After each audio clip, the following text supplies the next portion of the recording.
Plusieurs personnes aujourd'hui au Québec se questionnent sur la couverture médiatique qui est offerte par les différents médias québécois, que ce soit télévision et journaux. Évidemment, on a vu aux nouvelles, Radio-Canada et Télémétropole, après la marche du 25 avril dernier à Drummondville, on a vu quelques clips dans les nouvelles, évidemment, mais la couverture est généralement plutôt pauvre. J'aimerais à cet effet vous montrer la une du Journal de Québec du 4 mai dernier.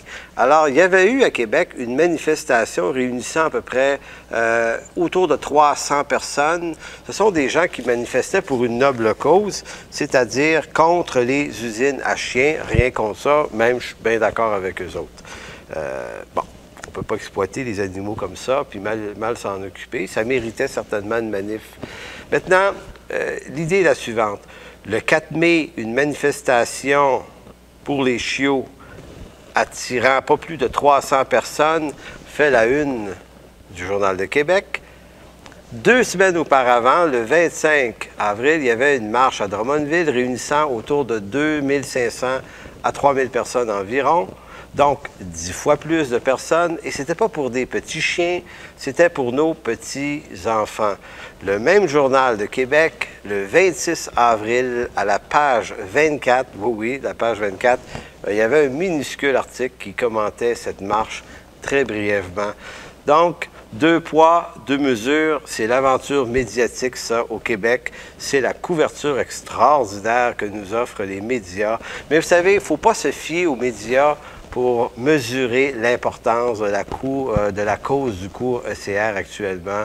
Il faut vraiment se tenir au courant autrement et il y a beaucoup de moyens de se tenir au courant. Cette semaine, je vais vous parler des gens qui ont implanté le cours et on va aller moins en surface. On va aller un petit peu plus en profondeur.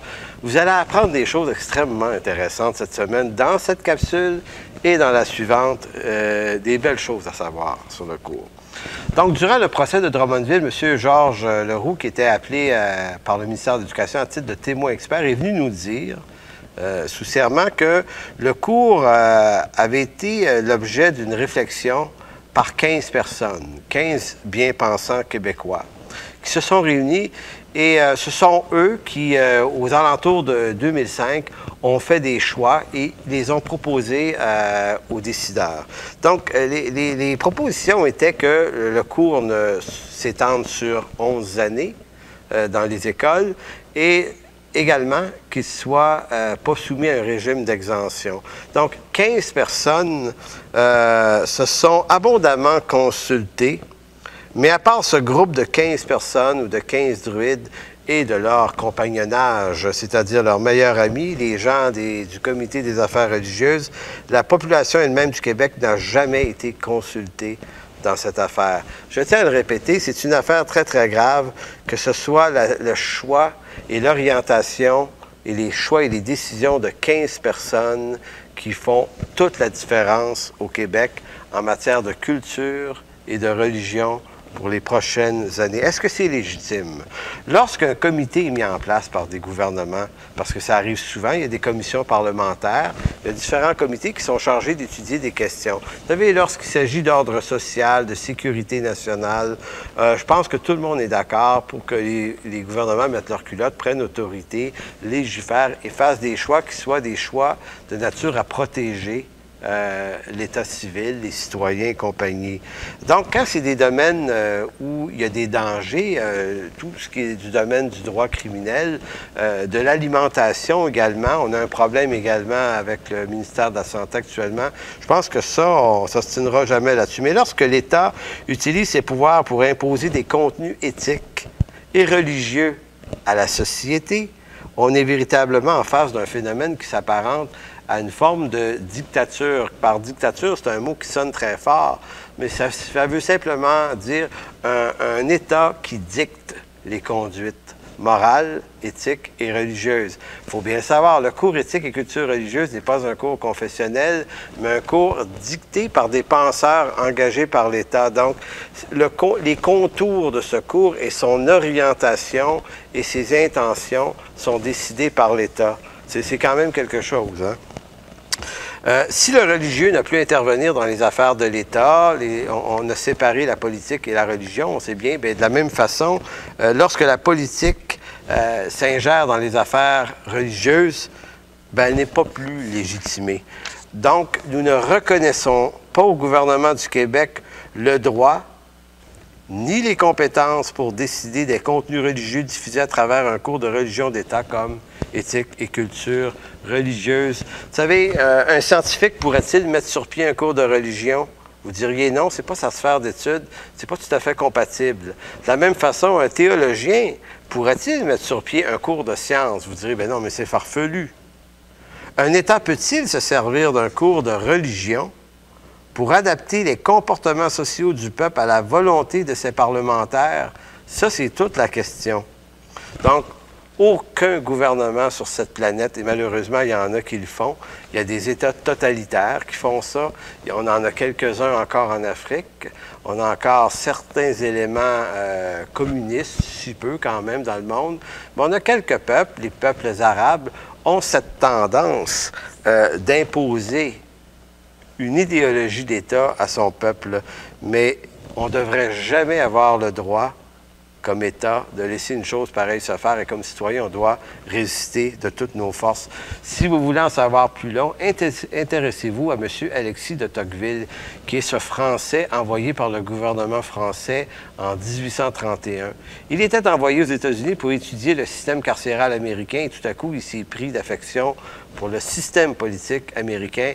Donc, en 1835, à son retour, et en 1840, il a publié 2 tomes qui s'appelaient « De la démocratie en Amérique ». Vous savez que Tocqueville avait vu très, très, très clairement. Il avait souligné les énormes dérapages qu'une démocratie pourrait amener. Oui, c'était beau que le peuple puisse décider, mais il dit, lorsque la démocratie finit par développer une espèce de totalitarisme où une majorité s'impose de façon indue à une majorité, on a un grave, grave, grave, grave problème. Mais vous savez, ce problème-là, on l'a au Québec, mais à l'envers.